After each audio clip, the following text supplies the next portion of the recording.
जो कोशिशें जनरल आसिम मुनीर साहब ने शुरू की हैं, जिसमें इन्वेस्टमेंट फैसिलिटेशन काउंसिल है, फिर मिनरल डेवलपमेंट है, फिर ग्रीन रेवोल्यूशन है, आईटी का रेवोल्यूशन है, और फिर अब जो फॉरेन इन्वेस्टमेंट को जो वो कोशिश कर रहे हैं लाने के लिए, तो आपका क्या ख्याल है कि अगर आईएमएफ के साथ अभी तक तो मामलात हमारे तय नहीं हुए, तो ये कोशिशें कम से कम सेंटीमेंट तो बेहतर कर रही हैं? दोस्तों, मैं महेंद्र शर्मा स्वागत करता हूं पाक मीडिया की एक और लेटेस्ट डिबेट में, जिसमें कैसे डिस्कशन किया जा रहा है कि आज के समय पाकिस्तान के हालात जो बद से बदतर हो चुके हैं, इन बद से बदतर हालातों को सुधारने के लिए अब कहीं न कहीं पाकिस्तान के आर्मी चीफ की एंट्री हो चुकी है। क्योंकि अभी केयरटेकर हुकूमत ने कहीं न कहीं जो पाकिस्तान के सामने ये कंडीशनें रख दी है आवाम के सामने कि बिजली के बिल बहुत भयंकर तरीके से आपको भरने पड़ेंगे, क्योंकि आईएमएफ के इशारों पे चलने वाला पाकिस्तान खुद कुछ भी डिसीजन नहीं ले सकता। तो कैसे आज पाकिस्तान बद से बदतर हालातों में पहुंचने के बाद कहीं न कहीं देखा जाए तो अब आसिम मुनीर ने एंट्री मारनी शुरू कर दी, और ये कह रहा है कि मैं आईटी के सेक्टर में और जो एफडीआई के सेक्टर में बहुत काम करूँगा और एफडीआई लाने की कोशिश भी करूँगा। तो कैसे आज पाकिस्तान के आवाम को फिर से एक बार पाकिस्तान की आर्मी की जो दखल अंदाजी पाकिस्तान की पॉलिटिक्स में है वो फिर एक बार खुल के उजागर हो रही है। तो दोस्तों देखिए पहले ये डिबेट, और उससे ही पहले मैं आपसे रिक्वेस्ट करूँगा, चैनल पर नए हैं तो चैनल को सबसे पहले सब्सक्राइब जरूर करें। दोस्तों चलते हैं डिबेट।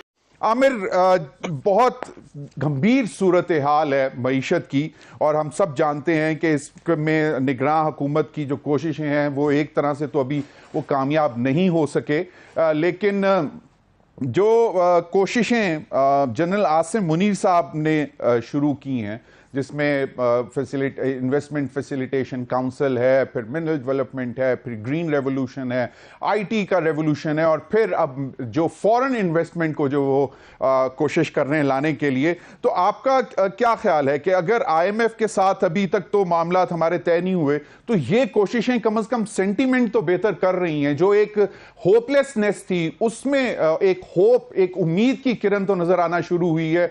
पिछले हफ्ते जो स्टॉक मार्केट बहुत गिर रही थी, हमने देखा कि आज सिर्फ और सिर्फ आज जनरल आसिम मुनीर की बिजनेस कम्युनिटीज के साथ मुलाकातों के बाद स्टॉक मार्केट का भी सेंटीमेंट पॉजिटिव गया है। तकरीबन 400 पॉइंट्स स्टॉक मार्केट में बेहतरी आई है। तो क्या कहते हैं? इस हुकूमत को आए हुए 2 हफ्ते से ज्यादा हो गए, निगरान हुकूमत को। इनकी तरफ से भी हमने देखा है कि कोई रोड मैप अभी तक सामने नहीं आया। तो वहां पर फिर जो है आप देखते हैं कि आर्मी चीफ को जाहिर है कि जब आपके दीगर इंस्टीट्यूशन काम नहीं कर पा रहे होते तो एज ए लास्ट रिजॉर्ट लोग जो है फौज की तरफ देखते हैं, और आर्मी चीफ की तरफ हमने देखा कि उन्होंने आकर पहलकारी की। अब यहाँ पे आप देखिए उन्होंने वही पैगाम दिया कराची में जो उन्होंने लाहौर में दिया था कि एक तरह से, यानी कि जाहिर के हमारे 2 बड़े सेंटर्स हैं मईशत के, बिजनेस के, कारोबार के, कराची और लाहौर। तो लाहौर और कराची में तकरीबन यकसा पैगाम दिया गया। उसमें जाहिर के कुछ चीज़ों का तस्करा आपने किया है। उसमें जो बहुत मैं समझता हूँ कि एक बुनियादी चीज़ है वो कि उनको जो मिडल ईस्ट से इन्वेस्टमेंट की तवक्को है, और वो उसमें ज़ाहिर सऊदी अरब और यूएई के नाम जो है पेश हैं कि $25 बिलियन का एक्सपेक्ट किया जा रहा है कि अगर पाकिस्तान के अंदर इन्वेस्टमेंट आती है और 2 to 3 ईयर्स, 2 से 3 साल के स्पैन के अंदर, तो वो हमारी इकोनॉमी को एक बड़ा वो देगी, झटका देगी, मतलब आगे लेके जाएगी। तो ये बात हुई है। दूसरी बात यकीनन वो आपने बात की कि जी जो हमारे यहाँ डॉलराइजेशन हो रही है, और लोग जो हैं हम देखते हैं कि चाहे वो रेमिटेंसेस भी का ग्रे मार्केट के जरिए आ रहे हैं, और हम देखते हैं कि बहुत ज्यादा ज़ख़ीरा अंदोज़ी भी हो रही है, स्पेकुलेशन बहुत हो रही है, तो उसके खिलाफ उन्होंने बात की है। स्मगलिंग जो अफगानिस्तान और ईरान से होती है उसको कर्ब करने की बात की है। इसी तरह के उन्होंने 8-10 जो की पॉइंट्स हैं वो उनके, अगर आप कहें तो मैं पढ़ भी देता हूं जो मैंने नोट्स किए। मैंने 2-3 दोस्तों से चेक किया था जिन्होंने उस मीटिंग को अटेंड किया था।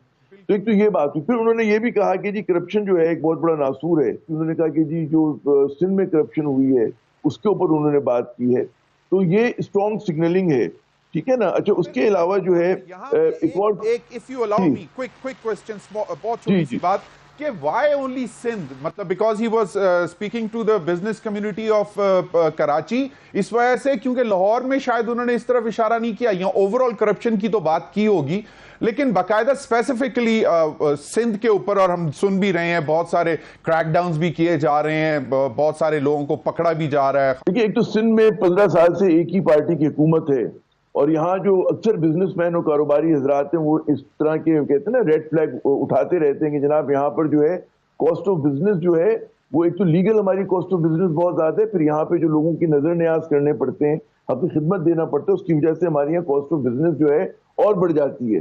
تو یقیناً ایک بہت بڑا ایک سوال ہے. تو ظاہر ہے کہ میں سمجھتا ہوں کہ اس کانٹیکس کے اندر انہوں نے یہ، اگر کسی نے اس سے سوال کیا، مجھے اس کا پورا کانٹیکس نہیں پتا، تو اس کانٹیکس میں انہوں نے بات کی ہو. کیونکہ یہاں پہ مطلب ایک ظاہر ہے کہ اگر آپ کہتے ہیں نا کراچی کے حالات کو بہتر کر دیتے ہیں، تو ہمارا صرف یہ شہر جو ہے یہ انجن آف گروتھ ہو سکتا ہے، not just only for Sindh بلکہ پورے ملک کے لیے. پورے ملک کے لیے. No doubt Aamir, you have rightly pointed out. اور کراچی کے متعلق میں ہمیشہ کہتا ہوتا ہوں کہ کراچی نے پورے پاکستان سے آئے ہوئے لوگوں کے لیے ہاتھ کھول کر ان کو ویلکم کیا، ان کو روزگار دیا ہے ہمیشہ سے. لیکن بدقسمتی سے کراچی کے حالات خراب بھی ہوتے رہے، لیکن اس کے باوجود آج بھی پوٹینشیل ہے. بالکل خرم حمید روکڑی صاحب، مجھے دو پوائنٹ بہت اہم، ایک جو انہوں نے بہت اہم بات کی، میں سمجھتا ہوں کہ سنسد نے کی ہے، معیشت کو ٹھیک کرنے سے پہلے انہوں نے کہا کہ جی پاکستان میں جب تک مکمل سیاسی استحکام نہیں ہوگا، مطلب یہ ایک ہدف ہے سیاسی استحکام کا لانا. یہ میرے خیال میں ایک بڑی دلخوش کن بات ہے، کیونکہ آپ معیشت کو اس وقت تک ٹھیک نہیں کر سکتے جب تک سیاسی حدت میں کمی نہ ہو اور جب تک آپ کے یہاں استحکام نہ ہو. پھر اسی طرح جو ہمارے یہاں کہتے ہیں نا ٹیکس ایویژن کا کلچر ہے، اس کے اوپر اس کا بھی انہوں نے ذکر کیا، اور فائل مطلب کہ لوگوں کو ٹیکس فائلر بنانے کی زور دیا ہے، اس پہ بالکل صحیح ہے. خرم حمید روکڑی صاحب، ایفرٹس میں سن رہا تھا کچھ بزنس کمیونٹی کے، وہ کہہ رہے تھے کہ بڑا پازیٹیو سینٹیمنٹ ہمیں مل رہا ہے اور ہمیں لگ رہا ہے کہ شاید چیزیں بہتری کی طرف جائیں گی. پھر کچھ ناقدین بھی ہیں، وہ سوالات کر رہے ہیں کہ کیا ہمارے سویلین حکومتیں اتنی ناکام رہی ہیں، لیکن پہلے بھی کوششیں کرتے رہے اور کمپلیمنٹ کرتے ہیں. ہر ادارہ ایک دوسرے ادارے کو کمپلیمنٹ کر رہا ہوتا ہے. ہماری عدالتوں نے پرانے زمانوں میں بڑے عجیب سے فیصلے کیے جس کی وجہ سے انویسٹمنٹ کو بھی نقصان ہوا. ریکارڈ ایک کا معاملہ تھا، کارکے کا معاملہ تھا، بہت سارے ایشوز ہوئے، لیکن ہوپ فل ہیں لوگ، اب امید بن رہی ہے. دیکھیں، بزنس مین جب تک سیکیور نہیں ہوگا، بڑا بزنس مین جب تک سیکیور نہیں ہوگا تو معاملات کیسے ٹھیک ہوں گے. دوسرا، جب فورن انویسٹمنٹ جو آنی ہے، وہ جو انویسٹرز ہیں جب تک وہ ہمارے ملک کو سیکیور نہیں سمجھیں گے تو پیسہ کیوں لائیں گے. تو جس چیز کی طرف نشاندہی کی کراچی کا جو ٹور تھا ان کا، یا جو چیزیں آپ نے بولنگ سٹارٹ کے اندر، وہ ساری جسٹیفائیڈ ہیں. اور یہ تمام وہ مسائل ہیں جن کا ہم اس وقت شکار ہیں، اور یہ تمام وہ مسائل ہیں جو حل طلب ہیں، اور یہ تمام وہ مسائل ہیں کہ جن کو حل نہ کیا تو کسی قسم کی صورتحال اچھی آگے نظر نہیں آتی. پیچھے کس نے کیا کیا، کیسے ہوا، اس کو چھوڑ دیتے ہیں، کیونکہ آپ کو بھی معلوم ہے، ہمیں بھی معلوم ہے، عام لوگوں کو بھی معلوم ہے کہ معاملات تھے کیا. لیکن لوگ جس حال سے گزر رہے ہوتے ہیں، لوگوں کے لیے وہ اہم ہوتا ہے. ریاست کے لیے وہ حال بھی اہم ہے، پلس اگلے 30-40 سال بھی اہم ہے.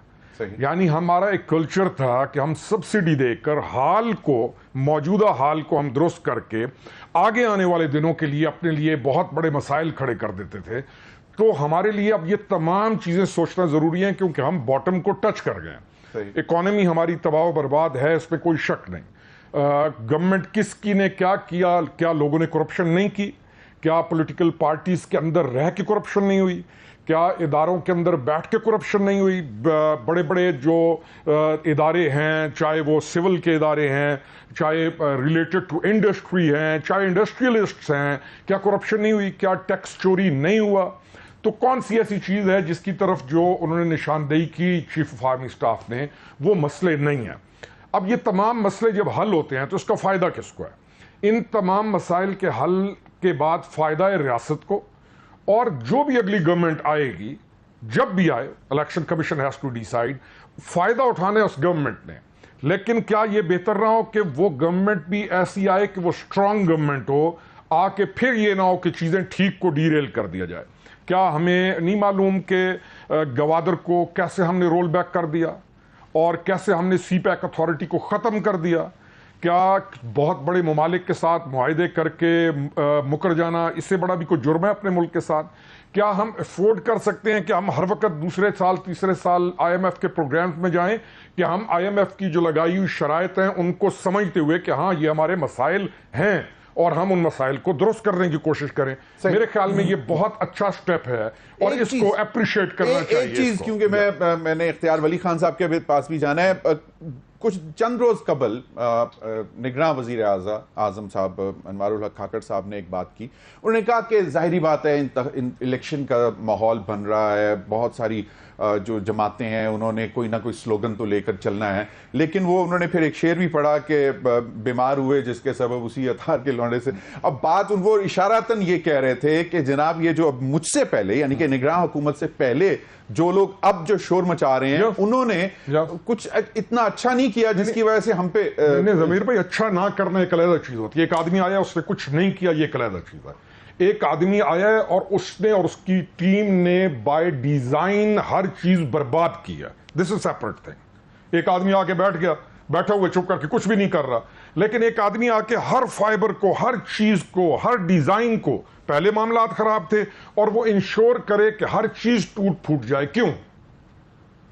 नहीं बिल्कुल सही है, लेकिन आपने देखा कैसे सीधा सीधा ये कहा जा रहा है कि आईएमएफ के फंदे में फंसने के बाद कहीं न कहीं पाकिस्तान को कोई रास्ता दिखाई नहीं दे रहा, और इस रास्ता न दिखाई देने की वजह से कहीं न कहीं पाकिस्तान एक बड़े बहरानों का सामना करने वाला है, और आगे आने वाले समय में भी कोई ऐसा सिस्टम दिखाई नहीं दे रहा है जिससे कि पाकिस्तान को थोड़ी बहुत सहूलियत, आवाम को थोड़ी बहुत सहूलियत मिल सके। जबकि एफडीआई लाने के लिए और जैसे स्टॉक एक्सचेंज की थोड़ी बहुत जो न्यूज़ आसिम मुनीर ने आगे प्रेस कॉन्फ्रेंस करके दी है, तो उसमें थोड़ा बहुत अंक इनके बढ़ चुके हैं, जिसकी वजह से कहीं ना कहीं थोड़ा बहुत एक्सचेंज का जो एक्सचेंज स्टॉक एक्सचेंज की जो हालत थी थोड़ी बहुत सुधरी है। तो कैसे अब दखलंदाजियां वापस शुरू हो चुकी है। तो दोस्तों इसी प्रकार के लेटेस्ट पाक मीडिया के एक से एक वीडियो, लेटेस्ट न्यूज़ और डिबेट के लिए चैनल को सब्सक्राइब जरूर करें दोस्तों। जय हिंद, वंदे मातरम, भारत माता की जय दोस्तों।